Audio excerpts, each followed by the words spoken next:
নমস্কার অরিন্দম। শিলিগুড়িতে ফেরার পথে অন দা ওয়ে ধূপগুড়ি, প্রচন্ড বৃষ্টি, ড্রাইভ করছি, মানে একটা বর্ষসূক্ত দিন, খুব এনজয় করছি। আমি একটা কথাই বলি, লাইফ ইজ এ জার্নি।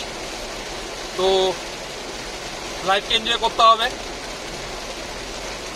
যদি ভালো লাগে তাহলে ইউটিউব চ্যানেল সাবস্ক্রাইব করবেন।